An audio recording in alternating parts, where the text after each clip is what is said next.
Hello friends, good day to all. This is Valia and I'm verified educator at an academy.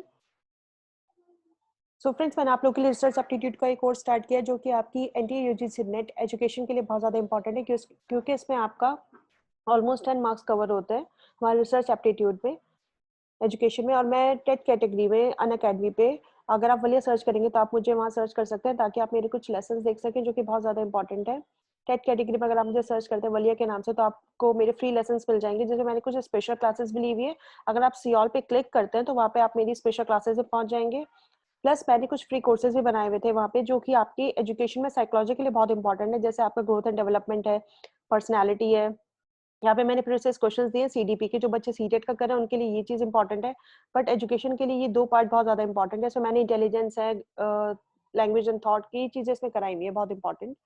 तो आप ये देखेंगे तो ये आपके लिए काफ़ी बेनिफिशियल होगा। प्लस हम जो नेट के लिए कर रहे हैं वो अब हम स्टार्ट करते हैं। तो आज जो मैं पढ़ाऊंगी इससे पहले मैंने आपको इंट्रोडक्शन ऑफ रिसर्च कंप्लीट करा दिया था। तो अब जो हम पढ़ेंगे टाइप्स ऑफ साइंटिफिक मेथड्स पढ़ेंगे जो कि बहुत ज़्यादा अच्छा टॉपिक है क्योंकि इससे आपके काफ़ी कंसेप्ट्स क्लियर होंगे। इसमें हम 3 तरह के टाइप्स पढ़ते हैं रिसर्च साइंटिफिक मेथड में। फर्स्ट आता है आपका एक्सप्लोरेटरी रिसर्च, देन आता है आपका डिस्क्रिप्टिव रिसर्च एंड थर्ड है हमारा एक्सप्लेनेटरी रिसर्च कि आप कैसे चीज़ों को एक्सप्लेन करते हैं रिसर्च में और कैसे आप एक्सप्लोर करते हैं रिसर्च में, कैसे आप डिस्क्राइब करते हैं रिसर्च में। ये सब हम आगे डिटेल में पढ़ेंगे। फर्स्ट आता है हमारा एक्सप्लोरेटरी रिसर्च। एक्सप्लोरेटरी रिसर्च क्या होता है? It is also known as pilot study. Exploratory research जो है हमारी ये एक पायलट स्टडी के नाम से भी जानी जाती है। पायलट स्टडी का मतलब होता है कि आप पहले टेस्टिंग करके देख लें कि जिस फील्ड में आप रिसर्च करना चाह रहे हैं आगे, एक पहले स्मॉल टेस्टिंग करके देख लें ताकि आपको लगे कि हाँ इस चीज़ में आपके लिए रिसर्च करना बेनिफिशियल होगा, प्लस आपके लिए क्या क्या मेथोडोलॉजी ज़रूरी होगी रिसर्च को करने के लिए। तो जो हमारी एक्सप्लोरेटरी स्टडीज होती हैं वो बहुत वैल्यूएबल मीन्स होती हैं of understanding what is happening, कि क्यों हुआ, इसके पीछे क्या रीजन था, क्या इनसाइट्स थे, and to ask questions and to assess phenomena in a new light कि अब आपको क्या चीजें सर्च करनी होंगी। Exploratory research has the goal of formulating problems more precisely. जो एक्सप्लोरेटरी रिसर्च होती है इसको जो फायदा होता है करने का, जो इसका मेन एम होता है, गोल होता है, वो ये होता है कि आप कैसे अपनी प्रॉब्लम्स को फॉर्मुलेट करते हैं मोर प्रिसाइजली। मोर प्रिसाइजली का मतलब होता है मोर accurately, more systematically, in a simple form, कि आपको ये पता चल जाए कि जिस फील्ड में आप रिसर्च करने जा रहे हैं उसके ये टॉपिक जो आपने सिलेक्ट किया है ये सही है या नहीं है, कि कैसे आप अपने कंसेप्ट को क्लैरिफाई कर पाएंगे, कैसे आप एक्सप्लेनेशंस को गैदर कर पाएंगे और कैसे आप इसके पीछे जो इंसाइट है उसको समझ पाएंगे, और ऐसी कौन सी चीजें जिसके बारे में आपको नहीं लेना, जिन चीजों को आपको एलिमिनेट करना है अपने जो आपके प्रैक्टिकल आइडियाज होंगे आपके रिसर्च में, और आपको किस तरह से अपनी हाइपोथेसिस को फॉर्मुलेट करना है। जो हमारी एक्सप्लोरेटरी रिसर्च होती है वो डेवलप करती है हाइपोथेसिस, लेकिन इसमें हम टेस्टिंग नहीं करते क्योंकि हम यहाँ पर सिर्फ एक्सप्लोर कर रहे हैं, सिर्फ टेस्टिंग कर रहे हैं। तो हम यहाँ पर हाइपोथेसिस तो बनाते हैं लेकिन उसको टेस्टिंग नहीं करते हैं। नेक्स्ट आता है आपका डिस्क्रिप्टिव रिसर्च। डिस्क्रिप्टिव रिसर्च होता है जब आप किसी पर्टिकुलर, मतलब डिस्क्रिप्टिव का मीनिंग क्या है, चीजों को डिस्क्राइब करना कि आप कैसे अपने रिसर्च को डिस्क्राइब कर रहे हैं।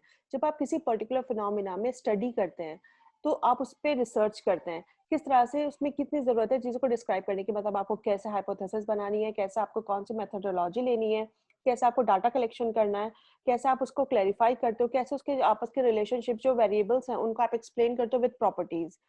Descriptive research, in contrast with exploratory research, defines questions, people surveyed, and the method of analysis prior to beginning of data collection। कि आप कैसे डिस्क्रिप्टिव रिसर्च में जब आप एक्सप्लोरेटरी रिसर्च करते हो तो उसमें आप देखते हो कि क्या क्या क्वेश्चंस आप ले सकते हो, किन किन आइडियाज के ऊपर आप वर्क कर सकते हो।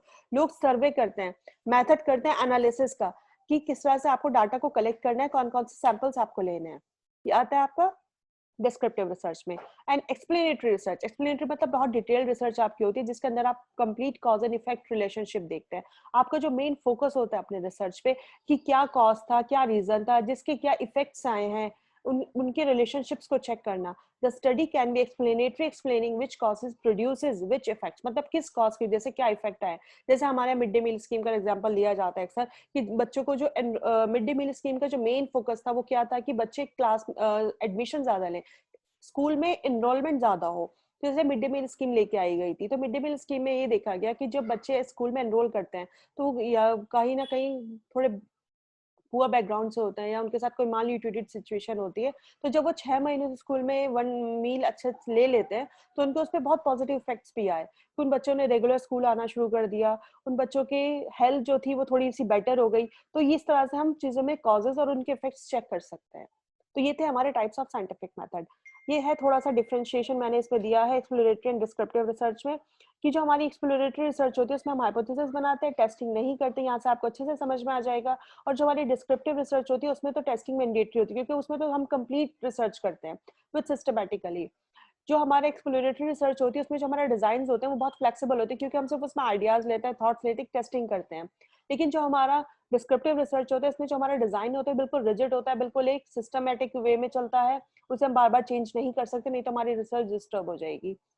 जो हमारी डिस्कवरी आइडियाज और थॉट्स को लेके, मतलब जो यहाँ पर हम जो हमारी मेन फोकस होता है वो डिस्कवरी होती है आइडियाज एंड थॉट्स को लेके। ऐसे कोई हम एक्सपेरिमेंट्स नहीं करते, क्योंकि यहाँ पर हम हाइपोथेसिस तो बनाते हैं लेकिन टेस्टिंग नहीं करते। लेकिन जो डिस्क्रिप्टिव रिसर्च होती है वो कंप्लीट इवेंट्स, पूरा एक्यूरेट रिजल्ट्स, क्या क्या कौन कौन से सैंपल्स आपको लेने, ये सब चीजें बिल्कुल डिस्क्राइब होती हैं उसके अंदर। जब आप एक्सप्लोरेटरी रिसर्च करते हो तो मोस्टली ये जो एक्सप्लोरेटरी रिसर्च है आपकी, ये आपकी क्वालिटेटिव इन नेचर है, क्योंकि इसमें हम सिर्फ आइडियाज एंड थॉट्स लेते हैं, हाइपोथेसिस बनाते हैं लेकिन टेस्टिंग नहीं करते, इसलिए ये क्वालिटेटिव है। लेकिन जो हमारी डिस्क्रिप्टिव रिसर्च है हमारी क्वांटिटेटिव इन नेचर है। आई होप ये आपको अच्छे से समझ में आ गया होगा। अब नेक्स्ट टॉपिक है हमारा कि हमारे क्या एम्स हैं रिसर्च के। अगर हम साइंटिफिक एक्टिविटी के बेसिस पे सोचे तो हमारे मेन एम्स क्या होते हैं जब हम रिसर्च करते हैं। फर्स्ट होता है हमारा प्रॉब्लम को सॉल्व करना, हमारे थ्योरी को बिल्डिंग करना कि जिस पे आप रिसर्च कर रहे हो क्या आप प्रिडिक्ट कर पा रहे हो, क्या आप रिजल्ट निकाल पा रहे हो।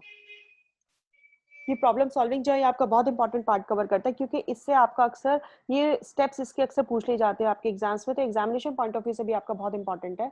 जो प्रॉब्लम सॉल्विंग है इससे आप समझ ही गए होंगे प्रॉब्लम सॉल्विंग से क्या मतलब है, रेफर किस चीज को करता है, कि एबिलिटी कि किस तरह से आप अपने नॉलेज को, अपने फैक्ट्स को यूज कर रहे हैं अपने डाटा में अपनी प्रॉब्लम्स को इफेक्टिवली सॉल्व करने के लिए। जो हमारे इसमें स्टेप्स हैं प्रॉब्लम सॉल्विंग में, उसमें फर्स्ट क्या आता है आपका confronting the problem, collection of evidence, कि आप कैसे अपनी प्रॉब्लम को कन्फ्रंट कर रहे हैं, कैसे अपनी प्रॉब्लम को समझ पा रहे हैं, आइडेंटिफाई कर रहे हैं, फिर उससे रिलेटेड आप उसमें जो एविडेंसेस हैं वो उन्हें आप यूज कर रहे हैं, उन्हें कलेक्ट कर रहे हैं, फिर आप अपने लिए एक पॉसिबल सॉल्यूशन ऑफ हाइपोथेसिस बना पा रहे हैं, टेंटेटिव अजम्पशंस आपने बनाई, फिर आप इवेलुएट करेंगे कि क्या पॉसिबिलिटीज हैं आपके सॉल्यूशंस को सॉल्व करने के लिए, किस तरह से आपको कौन कौन से तरीके आपको अपनाने हैं प्रॉब्लम को सॉल्व करने के लिए, फिर आप कैसे अपनी पॉसिबल सॉल्यूशंस आप निकालेंगे, उसको टेस्ट करेंगे कि जो आपने सॉल्व किया है कि वो सही है या नहीं है, और फिर आप अपने कंक्लूजन पे पहुंचेंगे कि आपने किस चीज को सॉर्ट आउट करके क्या रिजल्ट निकाला है।